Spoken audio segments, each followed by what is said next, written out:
Not long ago, Toby the tram engine discovered an old mine in the heart of the island.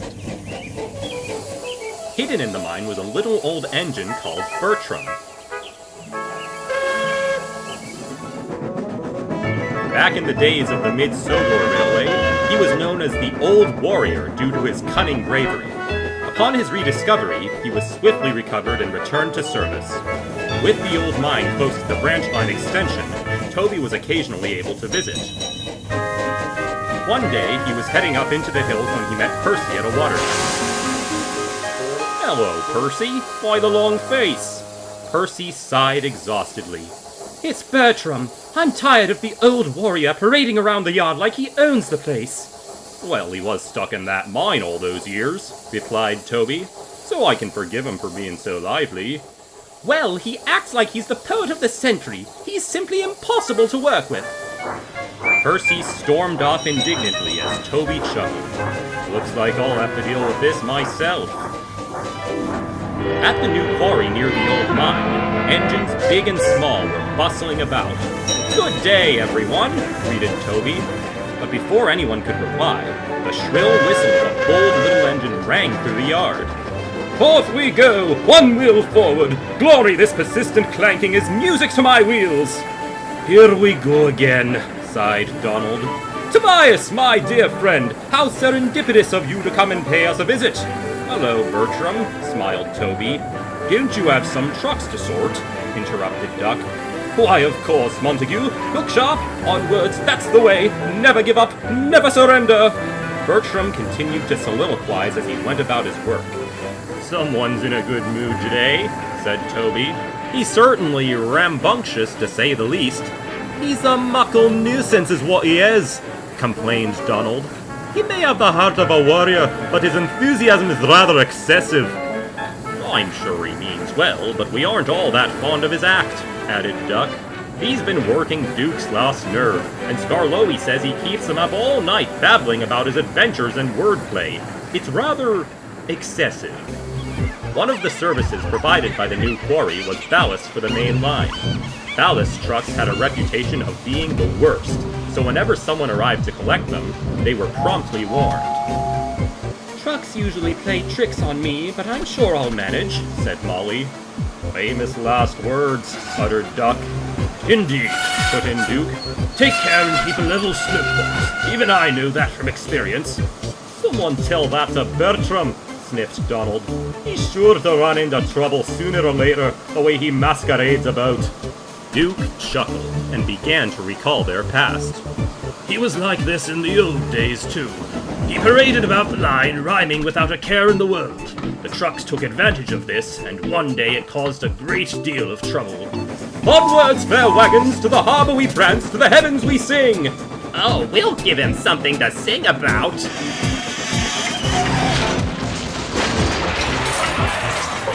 Luckily, no one was hurt, but he just didn't seem to get the message. "Impudent scallywag, you've caused significant confusion." "'Tis but a mere folly, your grace. Fear not, for we'll soon have our dear trucks back on the rails, and I'll once again be rolling resiliently." But the manager thought otherwise. It was that incident that condemned him to the mine, and there he stayed until the line closed.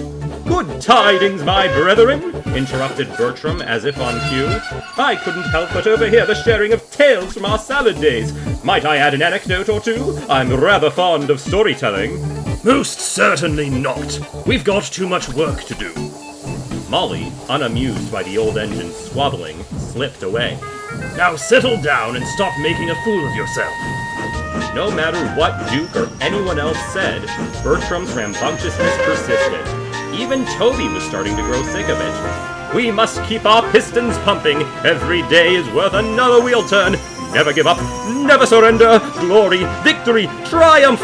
Would ye stop your yammering and give us a moment's peace?" snapped Donald. "Beg pardon, but if you don't calm down, they're bound to send you back to the mine from which you came," wheezed Duck. "Ah, but perchance to dream, to be in service. It's the perfect way for an old engine to celebrate their golden jubilee." Toby sighed as Bertram continued to ramble on. "He really is a bit much, but he's a really useful engine regardless. If nothing else, we should respect his passion for work."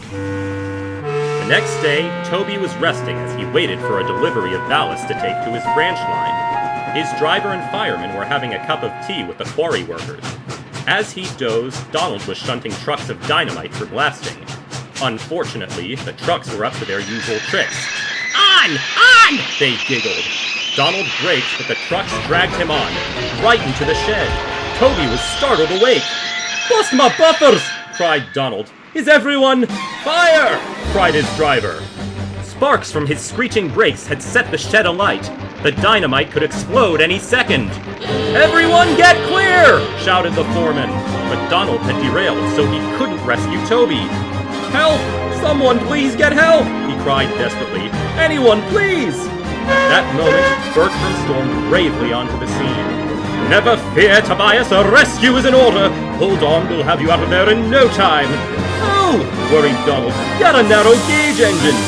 I've but a minuscule setback, declared Bertram. Couple me up and I shall deliver my chum to safety. As ridiculous as his idea was, the workers had no other option. They acted fast and attached a chain between the two engines. To everyone's surprise, Bertram managed to get Toby moving almost effortlessly. How are you doing that? Sputtered Donald. As you can see, my Caledonian comrade, this little engine has the heart of a warrior. Puffing and heaving, Bertram pulled Toby clear of the shed, just in time.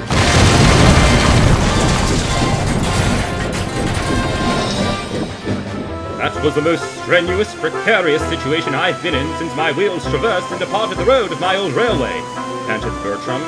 You've saved my life, exclaimed Toby. You really do have the heart of an old warrior. Aye, indeed, sighed Donald. Thank you for acting so quickly. 'Tis nothing, wheezed Bertram. Anything for a friend in need, a friend indeed after all. Now, back to work we go. Our duties await! Toby smiled as his friend puffed into the distance. The rowdy old warrior had certainly lived up to his name.